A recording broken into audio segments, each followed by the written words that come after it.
Ngayon naman pala ay andito kami sa Ayubia. Mga 1 oras yata ang layo nito sa Muri. May pupuntahan pala kami sikat na tunnel dito. O kilala siya sa tawag na Moto Tunnel. Bago nga kami makababa doon ay eto ang makikita nyo.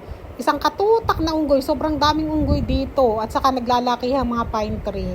Kaya nga lang medyo nakakatakot ang mga unggoy dito kasi nananakit sila. Nangaagaw sila ng pagkain. Tapos, kailangan mo ingatan ng cellphone mo kasi nangaagaw din sila ng cellphone. At pag maagaw nga nila yung cellphone mo, ay aakit sila dyan sa puno. Ano gagawin mo nun? Akit ka din para tugisin mo. May mga pangyayari daw kasi na gano'n. Ang ginagawa na iba, kunwari, naagawan sila ng cellphone, ay makikipagpalitan sila sa unggoy. Kailangan nilang bigyan ng pagkain para ibalik yung cellphone. Okay lang sana kung hindi magasgasan o hindi mabagsak, diba? May nagtitinda rin pala dito ng mais. Magtataka kayo bakit hindi sila inaagawan ng unggoy, diba? Ay ako rin gulat na gulat, puto hindi sila inaagawan ng unggoy. Kaya pala takot ang unggoy sa kanila kasi oras na lapitan sila ng unggoy, pinapalo nila. Kaya yung mga unggoy, hindi sila nanakawan talaga. Habang pababa nga kami, ay may lumalapit na sa aming lalaki. Mag-shooting daw kami. Ayan o, yung lalaki na yan. Dati nagaganyan ako. Kaso, alam, ang premyo kahit makaputok ka. Kahit man lang sana isang candy ba para ganahan ka. Ito yung sinasabi ko sa inyo. Ayan yung shooting mo. Shooting. Yan yung babarilin mo. Andito na pala kami sa baba. Dito nga yung tunnel. Ayan, dyan sa papasok na yan. Kaso may gate.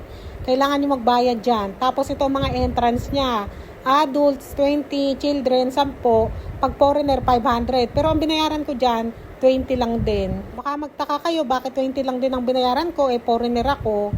Meron na kasi akong POC dito, Pakistan Origin Card. Yung may mga asawa na Pakistani na naka-register yung kasal nila sa Pakistan, ay pwedeng mag-apply ng POC. Valid yun ng 5 years. Ito na pala yung sinasabi ko sa inyo na Moto Tunnel. Ayan, ang daming ang tao, oh.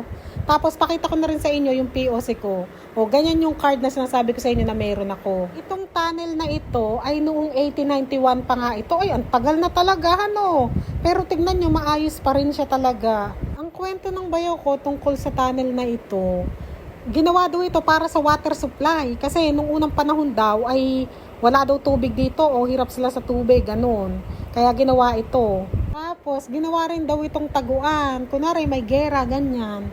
Ayan, ito ang silungan nila. Nung nagpunta kami dito ay December pa, kaya malamig pa ng mga panahon na yan kaya nakabonet pa ako. Siguro dito kahit summer, baka malamig dito sa loob. Ang haba pala ng tunnel na ito ay 250 feet.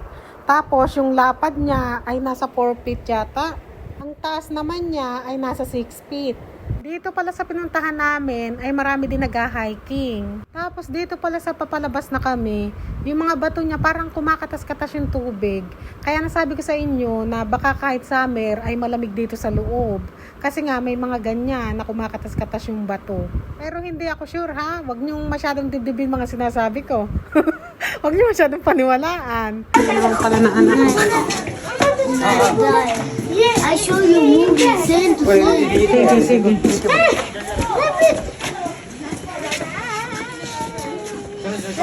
Ay, may rabbit nga.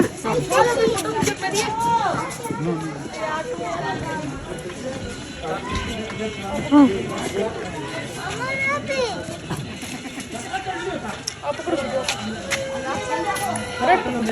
Yan ang hilig ni Maria, rabbit.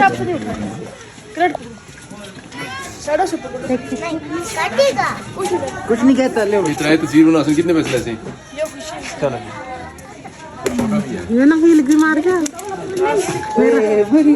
Ay, anak, giniginaw oh. Nilalamig. सर्दी Kawawa, nilalamig oh. Sabihin mo damitan.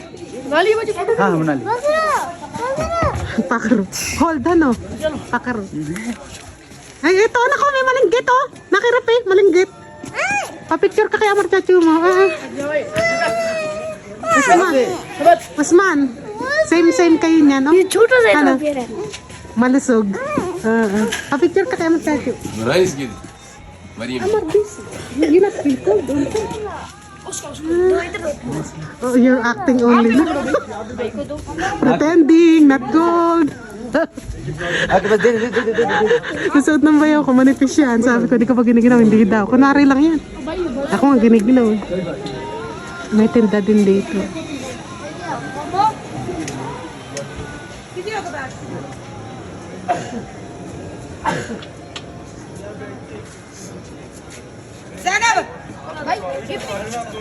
Nakita ko pala itong mga kambing na ito. Talagang talented sila kasi hindi sila nalalaglag eh. Oh, kahirap ng daan na yan.